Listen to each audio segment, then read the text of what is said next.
In Austin, I'm Mark Mullins.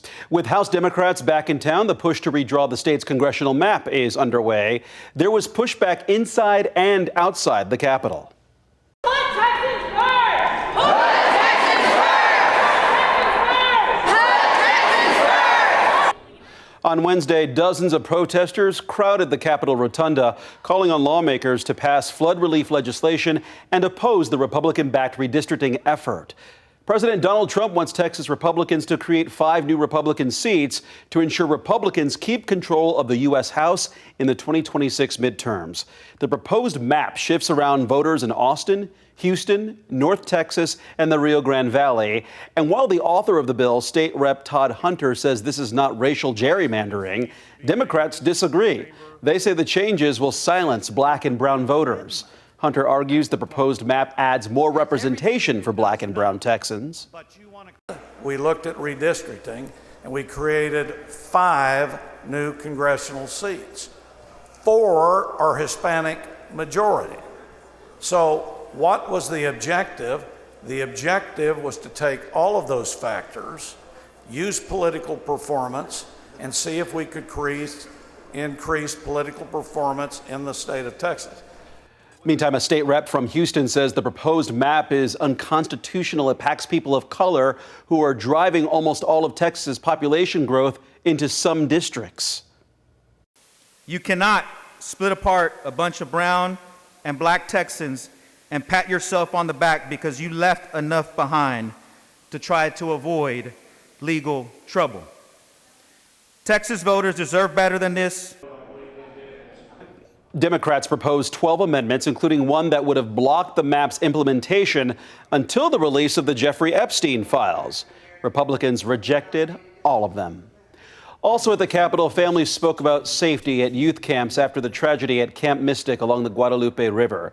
Victims' families testified in support of Senate Bill 1. It would ban youth camp cabins in floodplains, stripping a camp state license to operate if it doesn't comply. Senate Bill 1 also requires safety orientation for campers at the beginning of camp and annual training for camp volunteers, camp staff on emergency plans, and physical changes. Camps would have to install emergency rooftop access, ladders for cabins in floodplains, lighting along evacuation routes, and make sure they have at least 2 internet connections to get weather alerts.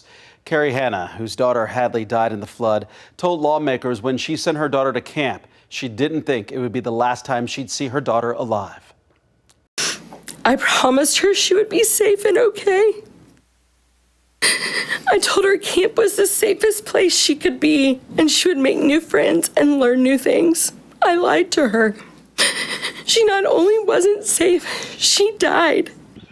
The senators on the committee assured families they are rushing to get this bill passed as soon as possible.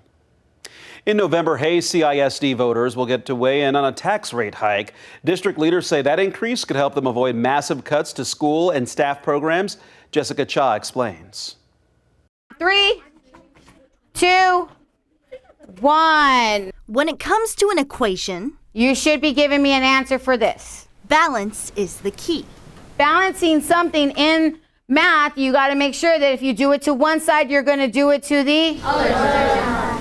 It's something Hayes CISD leaders are trying to find in their budget, too. We're asking the voters to approve that tax rate election, and then that should fund us to keep basically at what our current product is. This month, the district school board approved a tax rate election, asking voters to approve increasing property taxes by 12 cents for every $100 of taxable value. That would generate about $26 million more a year.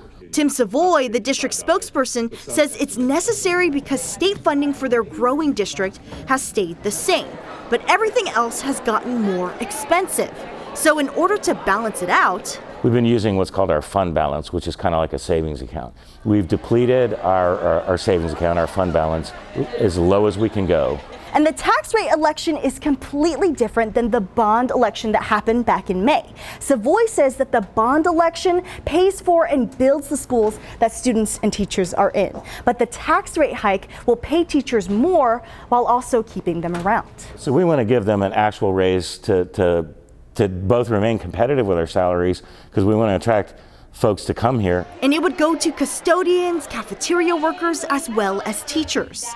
And those jobs may be eliminated if voters don't approve the increase. Probably up to 600 positions over the next 3 years. Savoy says school programs could be at risk too, something parents like Brandon Nutting don't want to lose. My daughters are both going to play volleyball and be great volleyball players, but all of that external stuff becomes on the chopping block. He says a tax hike is a sacrifice he's willing to make to keep things balanced. Nobody's standing around going, I can't wait to pay more taxes, but you have to take a step back and look at what the implications are for the broader school system. Hoping to calculate a solution. In Hays County, Jessica Cha, KVUE News. Well, local businesses are on edge as the U.S. imposes a 50% tariff on Brazilian imports. From your daily coffee to essential goods, local shops warn price increases may be coming. Our Brianna Perez explains.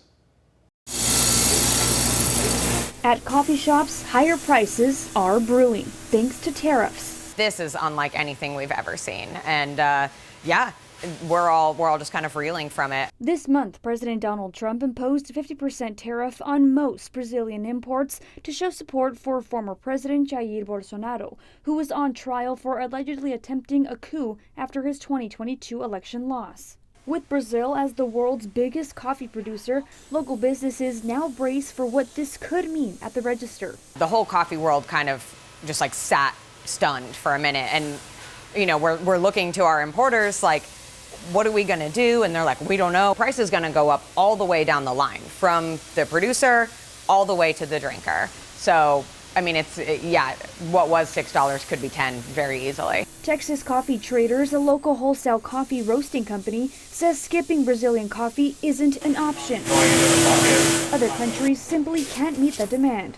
General Manager Allie Anderson-Beal says the company is weighing its next move. We're trying to put a plan in action, but it's also tricky because we don't know, like, when this goes into place. We don't know how the market's going to react. Coffee beans aren't the only import from Brazil stirring concerns. Now local markets say a broader range of their products may now be under threat. 95% of our products are imported products from Brazil.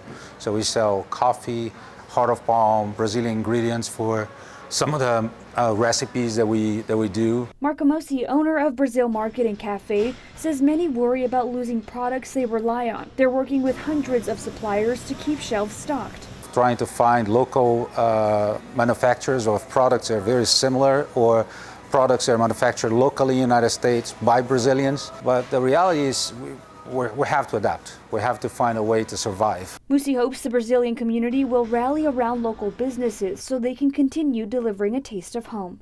In Austin, Brianna Perez, KVUE News. And those are the headlines in Austin. I'm Mark Mullins.